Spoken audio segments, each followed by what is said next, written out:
Padre Fábio, se todo homem é bom, como explicar tantas atrocidades causadas pela mão humana? Será que o homem nasce bom e a sociedade o transforma? Sei que essas questões vão muito além do bem e do mal. O senhor, padre, tem uma belíssima canção chamada Voltei para Perguntar. Um dos versos diz: que eu deixe só o bem que existe em mim. Acredito que na medida em que fazemos tantas maldades, acabamos esquecendo o que existe de bom em nós. Eu só queria entender essa inspiração. Que Deus o proteja e o ilumine sempre. Um abraço. Muito obrigado mesmo. Quando a gente acredita, e a antropologia cristã nos ensina isso, o ser humano é bom. Deus não criou um ser humano ruim. Agora, o que existe é o processo de estrago, né, desta bondade humana. E é engraçado isso porque nós podemos ser afetados neste estrago tanto através do processo formativo, da gente receber uma formação errada, como também podemos receber isso através da genética, né? Você já observou isso? Que existem pessoas que têm uma dificuldade maior para lidar com isso, em conseguir atingir a bondade das coisas, porque parece que tem lá no íntimo alguma coisa enraizado nela que a joga muito para este contexto de maldade. Eu já tentei muitas vezes compreender isso, e aliás a renovação carismática fala muito disso, quando eles propõem a cura de gerações, né? Não é isso?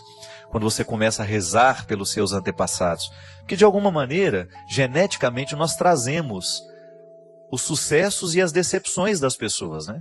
E o que é a chave fundamental para a gente compreender a bondade e a maldade? É o quanto aquele ser humano conseguiu se realizar como pessoa. Eu tenho essa convicção, minha gente. Um ser humano, ele faz mais pacto com a bondade à medida em que ele está realizado. Realizado no sentido pleno da palavra, né? Quando você está articulando bem os seus limites e possibilidades, e você encontra um espaço para a felicidade no meio de tudo isso, para a satisfação de você ser quem você é. Se você tem um ser humano que está satisfeito em ser quem ele é, você tem naturalmente um movimento de bondade. Pode observar isso. Quando você encontra uma pessoa que está realizada na vida, que está bem encontrada naquilo que Deus lhe deu como possibilidades e limites, essa pessoa tem mais possibilidade de fazer bem ao mundo. Ela é mais propensa à bondade. Ao contrário que quando você encontra uma pessoa que não conseguiu se realizar, quando ela tem muitas dificuldades de lidar com ela mesma, ela vai ser mais propensa a fazer a maldade. Isso é muito comum nos nossos dias, né? Aí a gente vai tentar entender a violência, né, no mundo, tentar compreender a violência no nosso país. A gente vê tantas atrocidades, né? No dia do apagão, alguém entrou dentro de um bar lá em Taubaté, na cidade onde a gente vive, e assassinou brutalmente o rapaz que trabalhava ali dentro. Você vê violência o tempo todo, às vezes você esbarra na maldade humana e você fica pensando, meu Deus, como é que a gente pode acreditar que o ser humano é bom se aquilo que eu vejo do ser humano não me inspira isso? Não é uma concretização da teoria, né? A vida não concretiza a teoria. Mas ali, minha gente, a gente precisa compreender que muitas vezes nós temos um contexto de escolhas que foram feitas pela pessoa e também pelas outras que estavam ao lado dela e que foram influenciando. A filosofia se ocupou muito de pensar essa questão, né? O homem é bom, nasce bom e o meio o corrompe, alguém já dizia. Não, o ser humano nasce muito já corrompido. O ser humano é naturalmente mau. Você tem diversas perspectivas, né, antropológicas, reflexões a respeito dessa divisão no mundo, né, de bem e de mal. E o que a teologia nos ensina, a antropologia cristã nos ensina, é que Deus nos fez bons. Nós temos uma fragilidade, que nós chamamos de pecado original, e por isso nós precisamos cuidar, para que a gente não permita que este mal cresça dentro de nós. É como se nós tivéssemos uma pedra no sapato que aperta, e a gente sabe, precisa descobrir um jeito de pisar, de maneira que a pedra continue ali, e mesmo assim a gente continue andando. A gente continue caminhando. A gente sabe que o tempo todo nós vamos ser desafiados. O tempo todo haverá uma fogueira sendo acesa. Uma fogueira da bondade e também uma fogueira da maldade. Às vezes nós temos muito mais fogueiras do mal sendo acesas do que fogueiras do bem. A gente sabe disso. A corrente do mal cresce muito rapidamente, né? Eu vejo o quanto que é terrível a gente identificar as coisas ruins que a internet joga para dentro da nossa casa, por exemplo. São coisas terríveis. Semana passada passou no jornal Hoje, da Rede Globo, lá uma reportagem sobre um videogame que incitava o bullying. O que é o bullying? É a violência dentro das escolas, que nem necessariamente não precisa ser uma violência física, mas é aquela pessoa que é portadora de alguma diferença e ela é ridicularizada pelos outros. Então, geralmente acontece muito com a criança que é gordinha, que tem um pouquinho acima do peso, com aquela que tem um pouco de deficiência de aprendizagem. O grupo se fortalece para humilhar, para maltratar aquela pessoa. E existe um videogame que é programado, que é feito a partir do bullying, onde vence aquele que humilha mais, aquele que maltrata mais, aquele que machuca mais. E veja bem, é todo um contexto pensando isso, né? São pessoas que começam a pensar a tecnologia para aumentar aquilo que é ruim no mundo. Se você tem um brinquedo, uma atração, né? Aquilo que deveria ser uma distração para instruir as nossas crianças, acaba sendo um instrumento que vai destruir as nossas crianças. Vamos gerar gente preconceituosa, né? O preconceito, minha gente, é uma das coisas mais terríveis que nós temos na sociedade. E eu falo preconceito de maneira geral. Quando alguém se sente melhor do que o outro e tem sobre o outro um preconceito, né? E se sente no direito de humilhar, de machucar, de maltratar por causa da diferença. Quando a gente vê isso crescer no mundo, isso é extremamente... Isso danifica a estrutura social, né? E você pensar que esses jogos entram na sua casa. E aí eu sempre preciso ter essa consciência e não me canso de dizer isso às pessoas, porque isso para mim é evangelização. Evangelizar é a gente tomar consciência de que o segmento de Jesus tem que nos orientar, tem que mudar as nossas escolhas. O que é que você permite que entre na sua casa? A bondade ou a maldade? O tempo todo a maldade e a bondade vão bater à porta da nossa casa. O tempo todo alguém vai nos oferecer uma coisa que é boa e uma coisa que é ruim. E somos nós que livremente damos passo na direção de tudo isso. Agora, quando você tem uma criança que ainda não sabe escolher e ela é encaminhada para essas coisas ruins, a culpa é de todos nós. É por isso que é muito difícil fazer uma análise da sociedade a partir do conceito de culpa. Outro dia, há muitos anos atrás, eu fiquei sabendo de uma história, por causa da pastoral carcerária, o padre Mário Marcelo acompanhava, e durante um tempo também, às vezes eu ia com ele, fiz um trabalho, vez ou outra visitava os presídios também, e existia um rapaz que ele tinha sido preso, muito jovem, um rapaz bonito, cheio de vida, estava lá na prisão já, na casa de custódia há um bom tempo, e veja bem que história triste.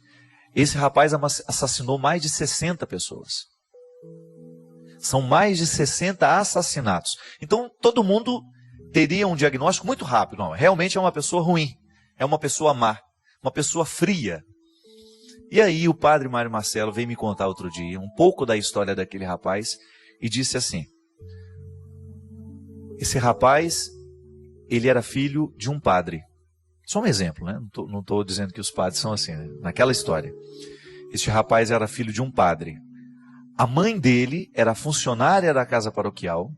O padre engravidou essa moça, a expulsou da casa, não assumiu a criança, desmentiu, disse que o filho não era dele, humilhou aquela moça, essa moça foi embora, foi jogada fora, né?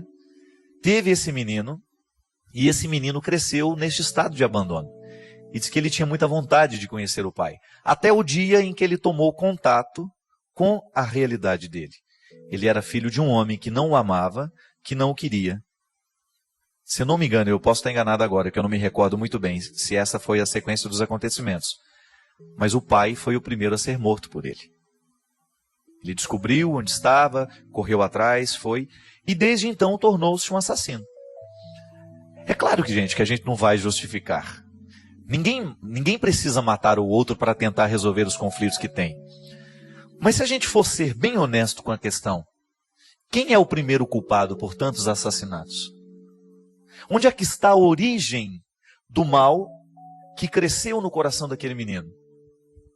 A desonestidade daquele homem que não foi capaz de reconhecer o erro que cometeu, que não foi capaz de reconhecer a paternidade, que não foi capaz de dar ao menino a oportunidade de saber quem era o seu pai, negou o afeto.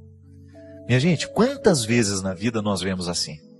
Quantas vezes nós encontramos adolescentes perdidos nas drogas, perdidos na prostituição, perdidos no tráfico, perdidos na preguiça, como encontrei uma senhora me contando dentro do avião essa semana. Ela falou: padre, o senhor fala tanto de jovens que estão perdidos nas drogas, na prostituição socializada, no tráfico. O senhor precisa falar também dos jovens que estão perdidos na preguiça, os que não têm vontade de viver, os que não estão nem aí para nada. Não tem vício nenhum, mas também não têm vontade de viver, não fazem esforço de superarem as próprias dificuldades. Essa juventude, você pega aí, essa gente que está dando tão errado na vida, essa gente que está batendo tanto a cabeça nos escudos da vida, vai começar a ver a história de cada um e tenta compreender onde é que começou a dar errado aquela história. Lembro mais uma vez da minha professora de psicologia da UD, lá de Brusque, Santa Catarina, quando aquela mulher disse uma frase para mim que nunca mais na minha vida vou esquecer. Me humanizou muito. Ela disse: nessa vida não existe ser humano incoerente, porque todo mundo age de acordo com a história que recebeu. Todo mundo está contextualizado. E aí às vezes eu fico pensando nisso. Nós temos a manchete: rapaz mata não sei quantas pessoas, a chacina não sei aonde, rapaz baleou não sei quem. Tudo bem, nós temos o estouro de uma notícia. Nós temos a primeira cara da violência. Mas e aí se a gente faz um recuo histórico, a gente chegar às razões que geram esta violência? São muitos os culpados. E o duro é quando a gente descobre que a gente também tem culpa no fracasso dos nossos filhos, dos nossos vizinhos, dos nossos parentes. Por quê? Porque nem sempre a gente está comprometido com o processo da pessoa. Nem sempre nós estamos comprometidos em fazer a coisa do jeito certo. Gente, e a vida cobra, não adianta. A vida cobra. Tem aquele ditado, né? Deus perdoa sempre, o homem às vezes, mas a vida nunca. Se a gente escolhe errado hoje, mais cedo ou mais tarde, essa vida vai cobrar a escolha que nós fizemos. Isso é inevitável. E nós precisamos ter muito cuidado, porque senão nós vamos comprometendo essa verdade teológica de que o homem é bom. Por quê? Porque nós vamos corrompendo o nosso coração e nós vamos corrompendo o coração de quem está do nosso lado. A gente corrompe a nossa casa quando a gente escolhe errado, a gente corrompe a vida dos nossos filhos quando nós não somos capazes de dar o exemplo que eles precisam de nós. Quando nós não somos capazes de ser aquela presença forte na vida de uma criança, ser determinante através do afeto. Coloque isso no seu coração. A maior autoridade que você pode ter em relação aos seus filhos, ela tem que ser afetiva antes de qualquer coisa. Você precisa ter acesso ao seu filho para que a sua palavra tenha poder diante dele. Não adianta nada você dizer para ele: meu filho, não fume porque o cigarro faz mal, se ele vê você acendendo o cigarro toda hora.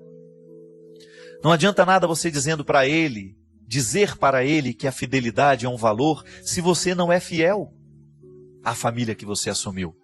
Não adianta nada você dizer que o álcool destrói, que o álcool machuca, que o álcool mata as pessoas, se você continua bebendo, né? E você traz isso para eles. É o exemplo, é a vida falando mais forte que as palavras. Então nós comprometemos a estrutura de bondade que o mundo pode ter por causa da nossa ação, que nem sempre está comprometida com aquilo que Deus fez em nós. É bonito você pensar isso. Você é bom.